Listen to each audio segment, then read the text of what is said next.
I've got another shoe lift to add, so I thought I'd show you guys the process of this one again. So this is the shoe I'm going to be cutting. What I will do is follow this line here, just between the white part and this gray part, so it just looks a little bit nicer. I'm going to follow it through here, and then I'm going to try not to split these either, just so that it looks a little bit nicer. Come up through here and cut the entire sole off. Now to keep it level, keep it straight through the entire bandsaw, I usually use a block. Today I'm using just packing tape. It's just big enough so that I can place it against the edge of the shoe, the bottom of the shoe, and then it's nice and straight on the bottom, and it's also slippery so that I can slide it across without having it move around in all these places.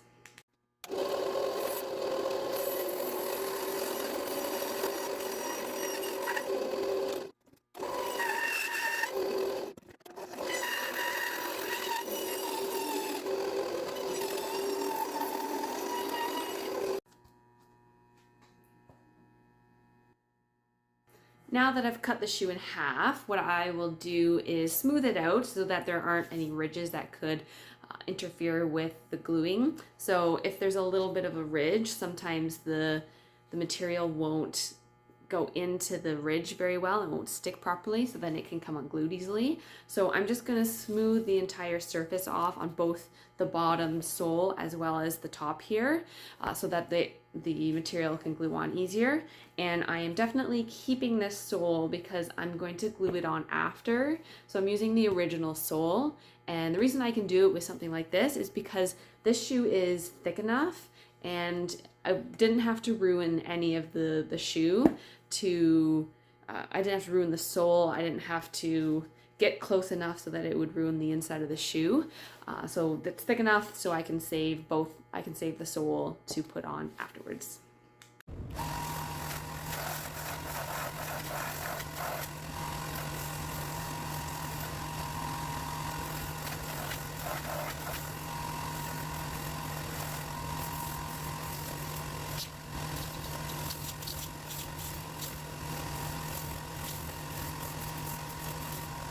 So I've selected the material here that I need. This one happens to be about 10 millimeters, and on this particular shoe I'm going to use, it's called EVA, and for those of you who know, it's a 35 durometer, which is just a little bit softer. So I can squeeze it a little bit with my fingers. You can see there? Yeah, there we go. Now, once I put it in the shoe, I'm just pressing on one spot. It won't compress that much when there's weight on it. It's actually very similar to the material that's already on here. Let's see if I can, yeah, so this is similar to the material that's already on here.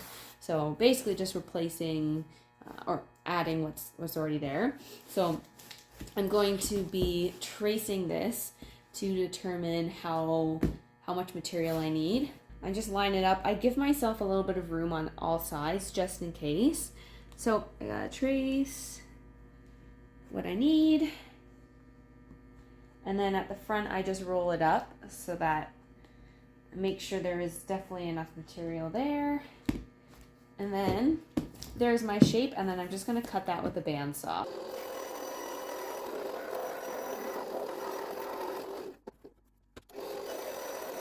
There's just a little piece that I wasn't able to really get with the bandsaw, so I'm just going to use a knife and cut the rest of it off. It doesn't need to be exact, just because it's gluing on, and then I'm going to smooth it out afterwards.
So what I've done is I've now added that lift onto the shoe here. It's a full thickness right from the heel all the way to the front. Now what I will end up doing is taking a little bit down at the front and at the toe here to give a little bit of a heel lift in a sense. Basically the front part will be slightly lower, and that will help when the person's walking. Just because there's a little bit of a lift, we want to aid that walking pattern. So it'll be a little bit lower, maybe a couple millimeters. So let's say we've got 9 or 10 millimeters at the back. I'll go down a couple millimeters here at the front, or right at the ball of the foot, and then I'll go down another couple more, so maybe about 4 millimeters compared to the back at the very toe. I'm not putting any extra rocker onto this, so that's that curve at the front. So I will just be doing kind of 2 millimeters less at the ball of foot, and then an extra 2, so 4 millimeters in total at that ball or at the toe here. And when I do that curve, I want to make sure that the curve happens just at that right point. So widest points at each point here. So widest point at the inside, widest point at the outside. So it is a little bit offset. So it will be a bit of a diagonal line here, but that's where everything will start to curve up. So sometimes what I like to do is create a mark here. So I've got a pen, I'm gonna find the widest point of the shoe. So let's go here, and I'll just create a little bit of a mark there. And then I'll find the widest point at the back. Let's make sure I've got these right.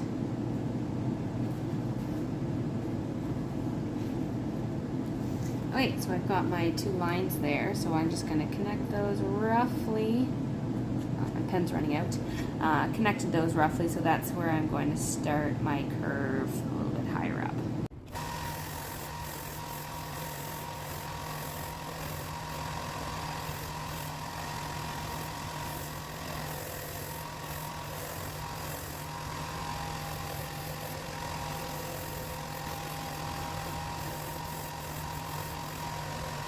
Okay, now what I'm going to do is check my measurements. So, let's see.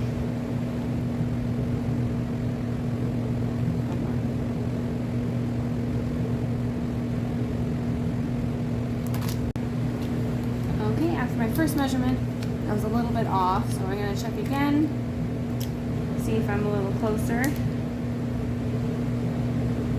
There we go. That looks good. Now I'm going to check both sides to make sure they're even.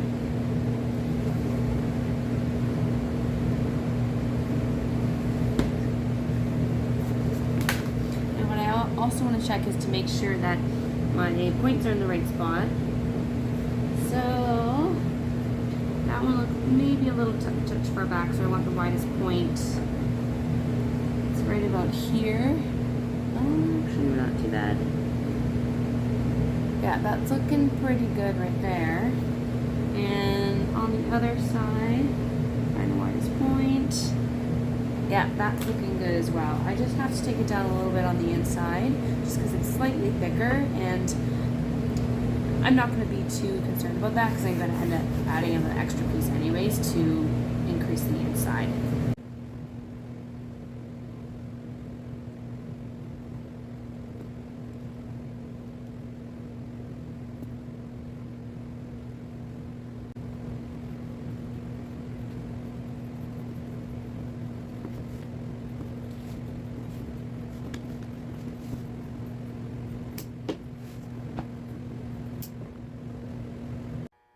So I'm just putting in this second layer into the oven. Now this one here is a different durometer than what I've used before, or a different softness. So this one's a 55 durometer, which is a harder piece of material than the one I originally used. Reason for that is because what I'm going to do with this is push the foot out. It's called a post or a wedge, and it's pushing the foot outwards. That's just because the foot's rolling in and it just needs a little bit extra support on the inside. So that's the purpose of this layer here. So I'll be putting that in the oven to soften up so that I can stick it on the bottom of the shoe. So there it goes in the oven. I don't have a big enough oven for it, but It doesn't need to heat evenly, it just needs to be hot enough to soften up. The material is nice and soft, so I'm going to use that to put it on the bottom of the shoe. So I'll start at the heel here. Make sure it's lined up properly, and then I'm going to roll it forward so that it doesn't deform the shoe too much, and push on the bottom here. So now I just have to make sure that it doesn't unglue and it's stuck in all areas. So I push around all the sides, make sure it's pushing down nicely, and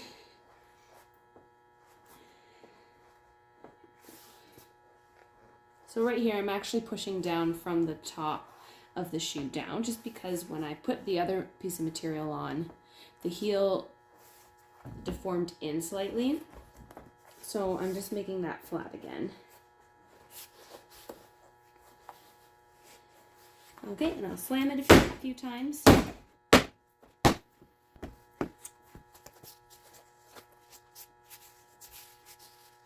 Okay. So I'm just going to cut some excess material off the sides here. Then I don't have to grind as much off of the sides.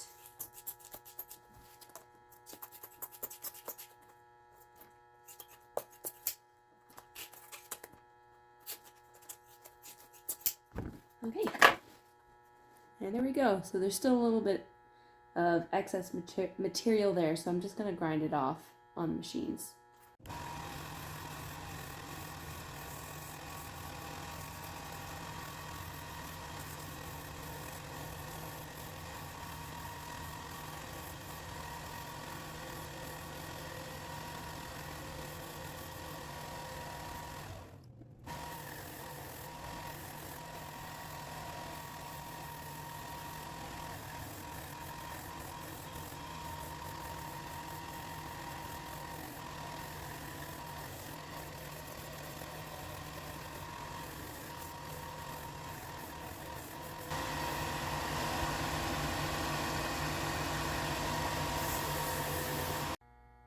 So what I've done here is I've angled that material that I just put on, so it's a lot thicker on the inside than it is on the outside. So I know when I've hit the side, because you can see the transition from the material there. So what I did is I went along the outside to go exactly where I wanted it to go, make it as thick as I wanted it to be, and then I just made it flat from one side to the other, all the way from the top to the heel. Now, something else I like to do is, because we add more material on, I usually like to drill some holes in the bottom here. That just makes the shoe a little bit lighter, then it doesn't feel as heavy. This one is not too bad, but I'm gonna do it anyways. And so what usually you can use just a drill, but I just happen to have a Dremel and I just use one of the attachments. It's quite a small attachment. It's not going to create the biggest holes, but that's what I have right now. I could get a drill, but this is just what I use. So what I like to do is, right now there's a thicker side and a thinner side. I don't want to go too far in so that it drills through the bottom part of the shoe. Not a big problem, just because we're going to be adding another layer, but I'd rather not drill anything through here, especially too many. So sometimes what I like to do is measure that spot and put a piece of tape on it, so it will tell me when I need to stop. So I go on the smaller side here. All right, so I just have a piece of tape. There we go. Now this will end up being, well, when I go into the very front of the shoe, it is quite thinner than it is on the back, but usually by the time I get there, I can usually feel when it's going to stop. Now when I get to the outside, it's going to be a lot lower, so I either will take the tape off, or it might end up just going right through and we'll be fine. The tape might just come off anyways.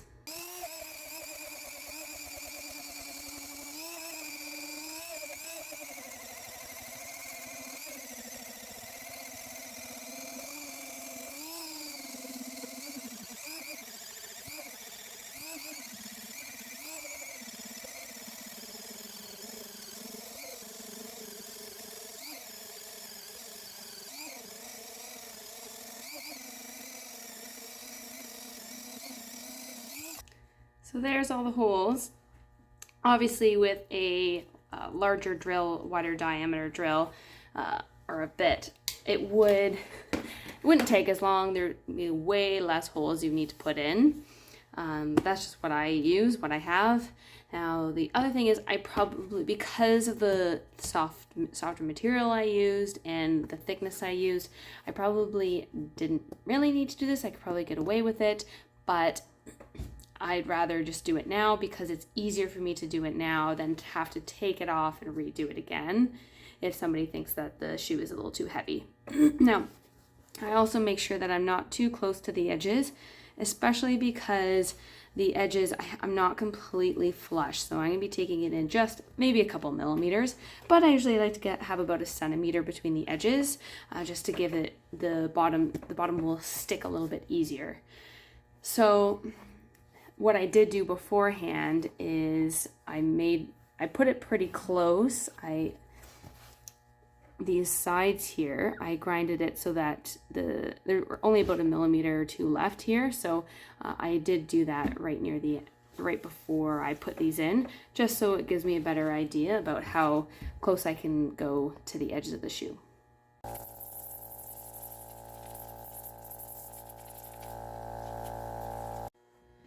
So now what I do is I take this original sole and place it down, put the shoe on top. Because here what I want to do is make sure that rocker is in the right spot. So at the front here, that it's rocking right behind that widest point of the shoe. And I want to make sure there aren't any lumps or anything gaping on the sides here to make it so that it wouldn't adhere properly. So I just do a final check through here. Make sure make sure both sides are at a good rocking point, and check all around. Make sure it will stick properly. Now what I also do is, because the edges are flared out a little bit and the sole isn't going to fit completely, I line it up exactly where I want it to be. And then I put a pen mark exactly where I want this to go, so that I don't miss a lot at the front and everything goes on nice and straight.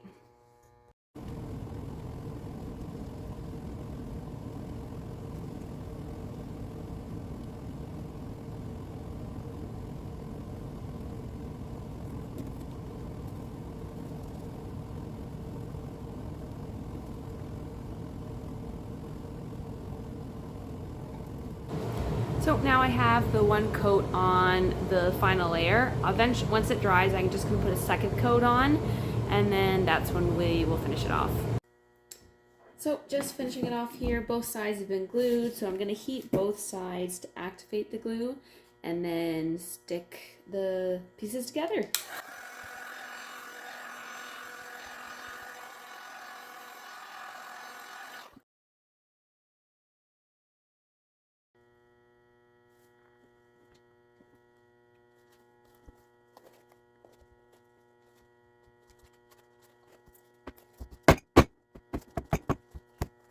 So now what I do is I just go around all the outsides and make sure that it's sealed as best as I can all around the sides.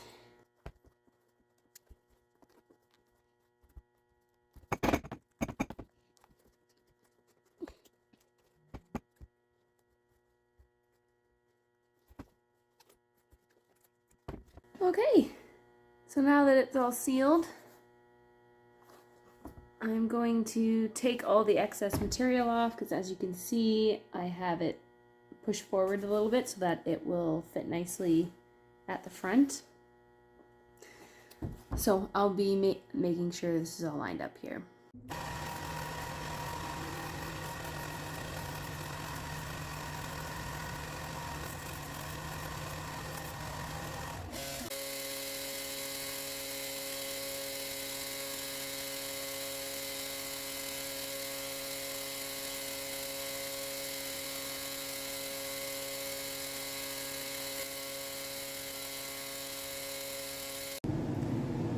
the actual shoe is now done. Everything is glued on, extras taken off. Now I just have to make it look pretty. So sometimes the glue sticks on the bottom. You can see little spots where the glue has stuck, so I'll just take those parts off. So just take little strays off, make it look a little nicer. Depending on the shoe, sometimes what I do is take a polish and polish it up, especially with black shoes. With white, I usually don't. I usually find the white, I don't know, maybe the white I picked doesn't look as nice. It doesn't blend very well. So sometimes I just put a light amount on just to get rid of any scuff marks or maybe glue that seems to be poking out. Now to take off the glue on these rubber areas, I usually just take a piece of, this is the EVA, the same material I use to put in between here, and I actually just rub the sides. I think people have used like rubber and that usually works really well, but I find this works. I already have it here. I don't need to buy anything else. So I just scrape off the glue here. Sometimes glue thinner can work if it's in really tough areas, especially if I don't like to rub the black on the white. Sometimes it kind of comes off and you can see it. So sometimes I use a little bit of glue thinner, but not around the edges because that can make these two pieces come apart from each other, make it delaminate. But around the black part, this is just what I use to take it off. So here I am using a little bit of some white polish here. It does seem to be helping a little bit, so I think I'll do it all the way around here. I just have to be careful when I come around to these other areas that are not white. I can't be too reckless.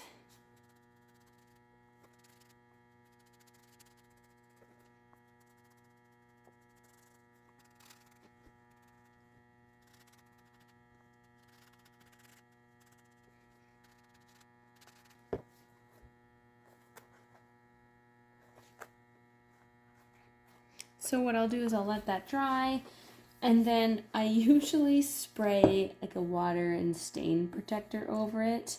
Now, honestly, I don't know if it does anything, but my theory is if you do that, then maybe the water won't get in it as well, and it will stick a little longer. Not sure if it does that though, but that's why I do it. Okay, now that all the white polish is all dried, I'm going to take my water and stain protector and I'm just going to spray the sole.